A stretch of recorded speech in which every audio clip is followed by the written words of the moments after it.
Stage पर बैठे उलमा किराम, मेहमानान रसूल और पर्दे में बैठे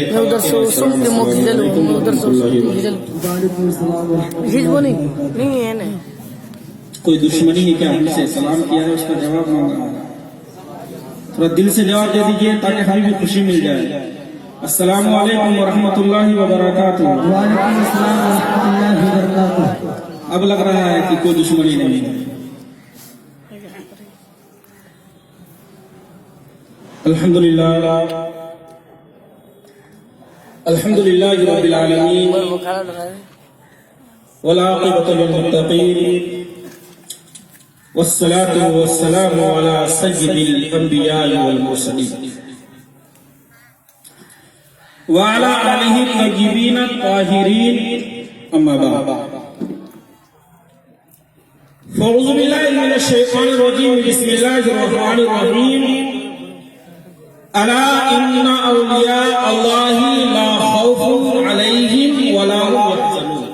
सदक़ल्लाहुल मौलाना अज़ीम व सदक़ रसूलुहुन नबियुल अमीनुल मुईनुल मतीनुल मुबीनुल करीम व नहनु अला ज़ालिका मिनश शाहिदीन वश्शाकिरीन वल्हम्दुलिल्लाहि रब्बिल आलमीन। बिरादरान मिल्लत इस्लामिया, जैसा कि आप लोगों को मालूम है,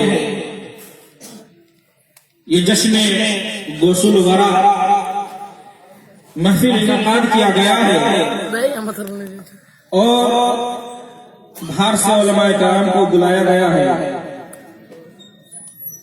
जब तक आपके सामने मेहमान खुसूसी ना आ जाए तब तक हम और आप मिलजुल कर महफिल को बना के रखना।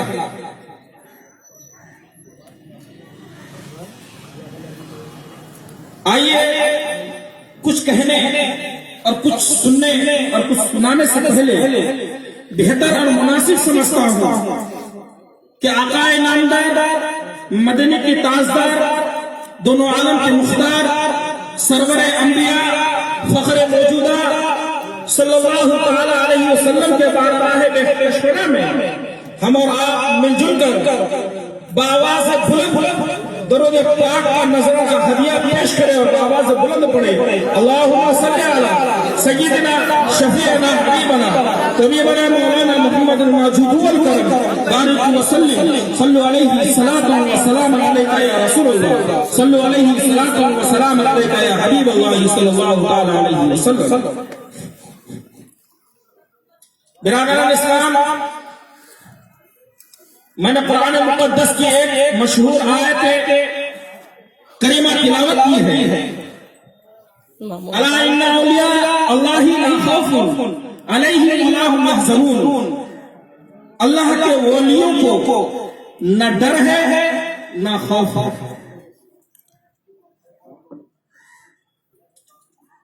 अल्लाह के वलियों को न डर है न खौफ है।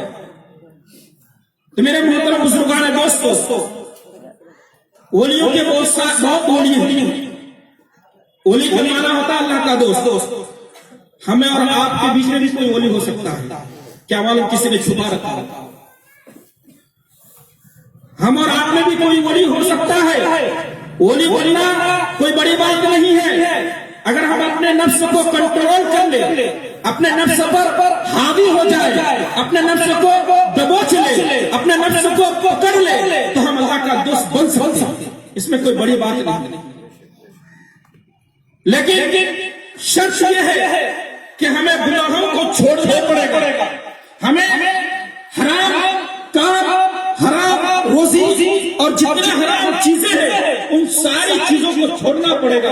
फकत अपनी जिंदगी को अल्लाह के वास्ते छोड़ देना होगा, तभी अल्लाह के वली हम भी बन सकते हैं।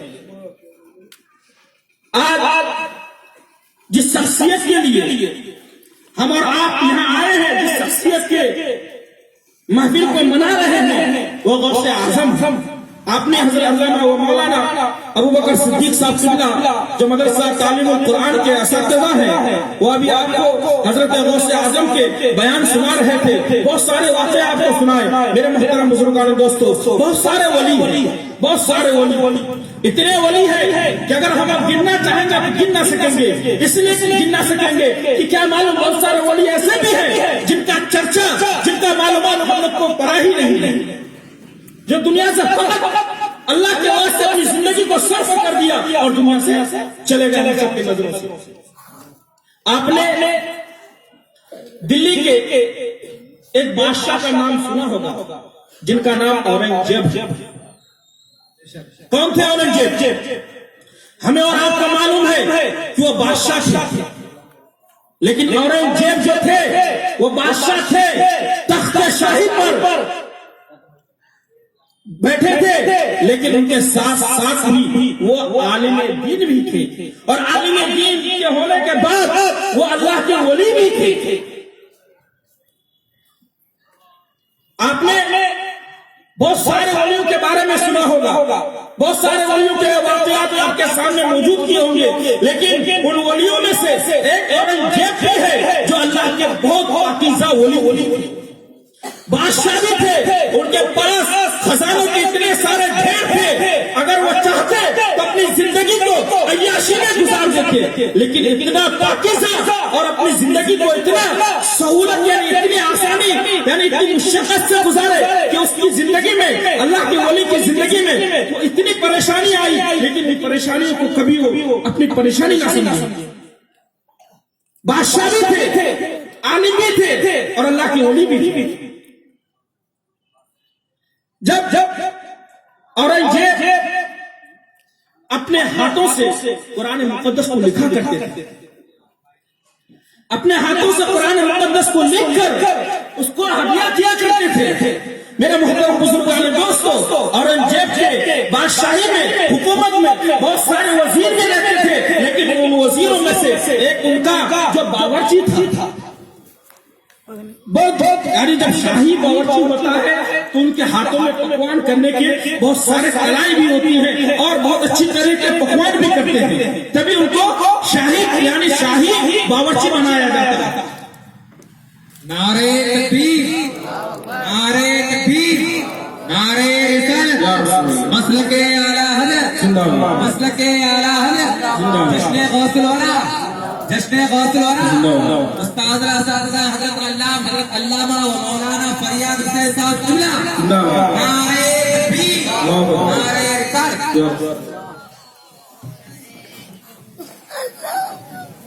तो बावर्ची जो था बहुत अच्छी पकवान करता था, बहुत अच्छा खाना बनाता था, यानी शाही खाना, यानी औरंगजेब को खाना खिलाया करता था। तो उस दौर में कोई मोबाइल या ऐसा कोई नेटवर्किंग नहीं था, तो उसने क्या किया, अपने घर में एक खत लिखवाया और एक अपने साथी को खत के जरिए उनके घर पर भिजवा दिया। जब वह साथी वहां से लौट कर आए, फिर खत लेकर आए।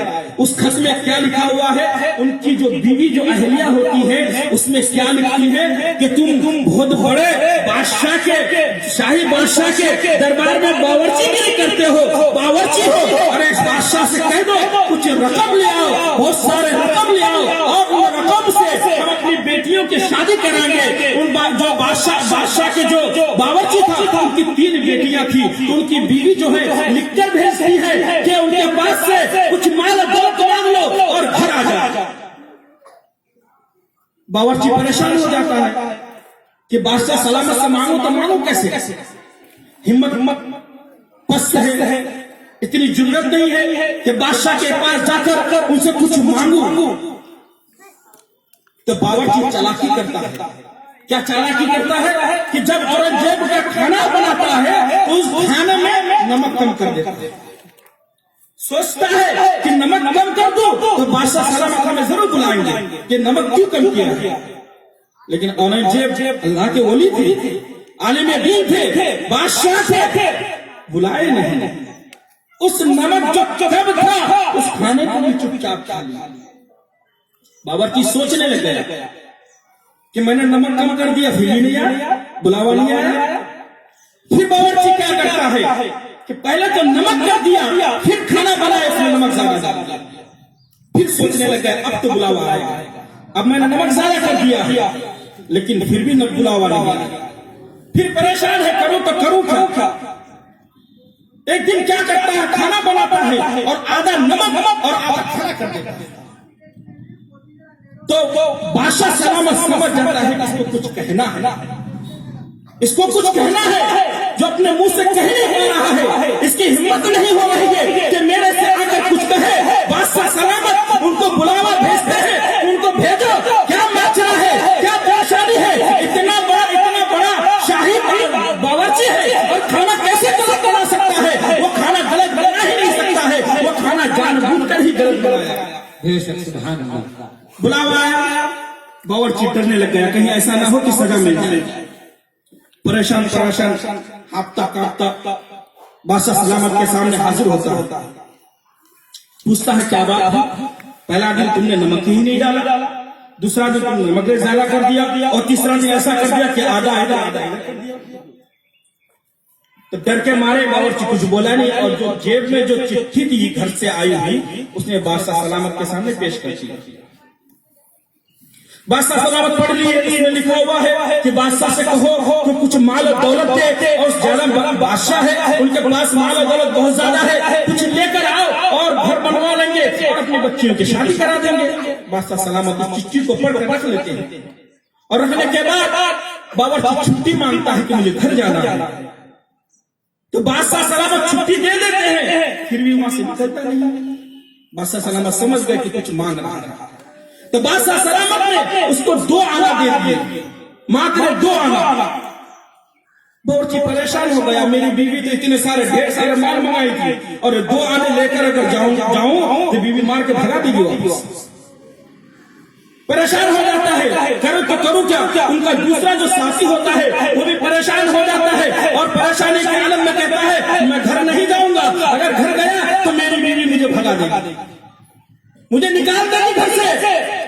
परेशानी के आलम में क्या करता है कि जो बादशाह सलामत जो थे उनके इलाके में जो अनार होता ना, अनार का पिक खूब ज्यादा हुआ करता था, और जो बावर्ची जिस इलाके में रहा करते थे वहां अनार का पिक हुआ नहीं करता। उसने क्या किया, उनका जो साथी था बावर्ची का, उसने कहा ये जो 2 आने दिया है ना, इसके अनार खरीद लो, वो अनार तो होता नहीं है, ये अनार तुम्हारे घर वालों को दे देंगे और तुम्हारे जो घर की बच्चियां हैं वो खा लेंगी, कुछ तो खा लेंगी, कुछ तो कहेंगी कि मेरा अब्बा जान ने कुछ भेजा है। वो उसी हालत में लेता है, 2 आने का अनार लेता है और उस साथी को भेज देता है तुम मेरे घर में जाके दे दे, मैं नहीं जाने वाला, मैं जब ही जाऊंगा जब मुझे ढेर सारा माल मिल जाएगा। वो आदमी क्या करता है, निकल पड़ता है। लेकिन जब बावर्ची जिस इलाके में रहता है, जिस मुल्क में रहता है, जिस जगह में रहता है, वहाँ भी एक दूसरा बादशाह रहता है, वहाँ दूसरे बादशाह की हुकूमत है। जब उस बादशाह के एक बेटा होता है, मात्र एक बेटा होता है, उसका बेटा इतना बीमार हो जाता है, इतना बीमार हो जाता है कि डॉक्टर उनसे कहता है कि तुम अपने बेटे को सिर्फ अनार ही खिलाओ, अगर अनार खिलाओगे तो तुम्हारे बेटे की जान बच सकती है वरना ना बच। अब बादशाह क्या कहता है कि जाओ जहां अनार मिले वहां से अनार ले आओ, भले उसके लिए कितना ही रकम क्यों ना देना पड़े। वो बावर्ची का साथी अनार लेकर उतरता है अपने इलाके में, जैसे ही शाही दरबार जो होते हैं देख लेते हैं कि अनार उनके हाथ में, और आदमी को पकड़ लेता है कि अनार मुझे इधर से वो छीनता है उधर से वो छीनता है। पूछता क्यों भाई, मैं इतनी दूर से अनार लेकर आया हूँ, तुझे मैं क्यों दे दूं। तो कहता है तुम इसकी कीमत कितना लो। उस दौर के हिसाब से उसने 2 लाख 3 लाख रुपए मांगे। बादशाह का वजीर था, उसने दे दिया रकम कि लो, लेकिन अनार दो, क्योंकि बादशाह सलामत का बेटा जो है वो बीमार है और इतना बीमार है उनको अनार ही खिलाना पड़ेगा। मेरे मोहतरम बुजुर्गान दोस्तों, अनार दे देता है, अनार देने के बाद वो रकम वो अपने जेब में रखता है, और हम और आप जैसे होते उस रकम को क्या करते मालूम है, 2 आने का कहीं से अनार मंगवा लेते, वो रकम जेब में रख लेते, जो रकम था ना वो जेब में रख लेते, इसको मालूम था। लेकिन वली के दरबार का आदमी जो होता है वो भी बुजुर्ग होता है, और पहले के जो दौर के लोग हुआ करते थे ईमानदार हुआ करते थे, बड़े ईमानदार हुआ करते थे। बावर्ची के साथ क्या किया, वो अनार जो रकम मिला उसने अपने घर में दी, उनके घर में दिलवा दिया। हम और आप जैसे नहीं थे कि रकम मिल गया अपने जेब में डाल लिया चुपचाप बैठ गए। नहीं, वो रकम लिया और बावर्ची के घर में रकम पहुंचा दिया और रकम पहुंचाने के बाद वो अपने घर में आराम कर रहा है। कुछ ही चीजों के बाद फिर वो बावर्ची आता है, आने के बाद अपने मोहल्ले में आता है और कभी घर की तरफ देखता है, इतना आलीशान घर से बन रहा है। सोच में पड़ जाता है कितना आलीशान मकान कहां से बन गया। फिर धीरे धीरे डर के कि पता नहीं किसी दूसरे का घर हो, मेरी बीवी जो हो पैसे की तंगी में आकर घर कहीं ना बेच लिया हो। वो धीरे धीरे अपने घर की तरफ बढ़ता है, देखता है कि मेरे आंगन में मेरी बीवी है, ये घर जो है आलीशान घर है, उन्हीं के मार्फत में है, वही रह रही है। जब जाता है और जाने के बाद कभी ऊपर देखता है, कभी नीचे देखता है, इतना हसीन घर, इतना खूबसूरत घर तुमने बनवा कहां से लिया। तो बीवी कहती है तुमने जो ढेर सारे माल भिजवाए थे उनमें से बनवा लिया मैं। जो 3 बेटियां थी उनके भी निकाह करवा दिया मैंने। परेशान हो जाता है, मैंने 2 आने के अनार भिजवाया था, पैसे तो भिजवाया भी नहीं था, लेकिन इतने रकम कहां से आए। परेशान है, घर देखता है, बीवी की सूरत देखता है, घर देखता है, बीवी की सूरत देखता है, सोच में पड़ जाता है ये रकम आया तो आया कहां से, मैंने भिजवाया तो था ही नहीं, ये रकम को कैसे मिल गया, कहीं झूठ तो नहीं बोल रही है। उसी कश्मकश के आलम में वो उस बावर्ची के साथी के पास पहुंच जाता है। जो उनका साथी होता है, बावर्ची अपने साथी के पास जाता है, वो साथी सो रहा होता है, जाकर जगाता है, उठो। बोला क्या बात है। बोला ये बताओ तुमने कहां से घबरा करके मेरे घर में माल रखकर डाल दिया। तो पूरा वाकया बताता है कि मैं जब आ रहा था शाही दरबार ने मुझे पकड़ लिया, वो अनार जितना रकम मैंने मांगा वो रकम मुझे दे दिया और देने के बाद मैंने तुम्हारे घर में लाकर वो रकम रख दिया। जब बावर्ची आता है तो दिल में क्या सोच के आता है वहां पे कि जो बादशाह थे वो तो कुछ दे नहीं रहे हैं, वहां दोबारा अब नहीं जाऊंगा, ये सोच कर वहां से निकल आता है। लेकिन घर में आने के बाद फिर जाने का इरादा बना लेता है।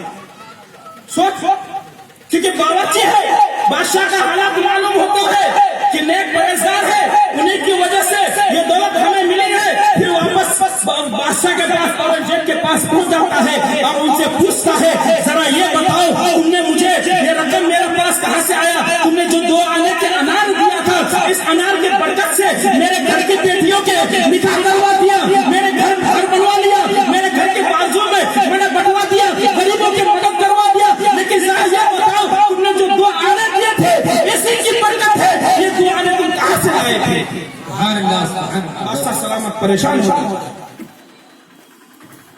कहता है सुनो, एक ऐसी रात भी आई है जिस रात में तुम सब सो रहे थे और तेज हवा चल रही थी, आंधियां चल रही थी और उसी आंधी के आलम में, उसी आंधी के चलते समय मैंने अपने हाथों से चिराग को यानी धार बना लिया और उसी चिराग की रोशनी से मैंने कुरान मुकद्दस को लिखा। कुरान मुकद्दस को लिखने के बाद पूरी रात में मैंने कुरान मुकद्दस को लिख दिया।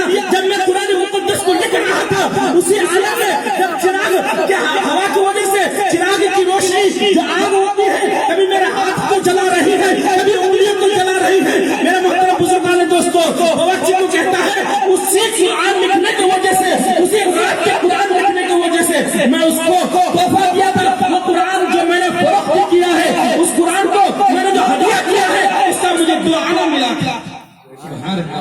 उसी 2 आने ने तुम्हें दे दिया। मेरे मोहतरम बुजुर्गों दोस्तों, कहने का मतलब यह है कि बादशाह सलामत थे, उनके पास बहुत सारे रकम थे, बहुत सारे ढेर दौलत थे, लेकिन उसने बावर्ची को भी हराम रोजी ना खिलाया, हराम रोजी ना खिलाया, ना खुद खाया, ना दूसरे को खाने दिया। तो मेरे मोहतरम बुजुर्गान दोस्तों, कहने का मतलब यही है कि आज के दौर में हम और आप हराम रोजी से बच नहीं पाते। जब हम हराम रोजी से बचेंगे नहीं तो आप मेरी और हमारे माँ और बहनों के कोख से हमारे बच्चे यहाँ से ईमानदार पैदा होंगे। हमें और आपको चाहिए कि हमें हलाल रोजी खाने और खिलाने चाहिए। और अल्लाह तबारक व तआला से दुआ है परवरदिगार आलम हर किसी को हलाल रोजी खाने और दूसरे को खिलाने की तौफीक अता फरमाए। अल्लाह तबारक व तआला से दुआ है कि परवरदिगार आलम हम सबको हराम रोजी से बचे और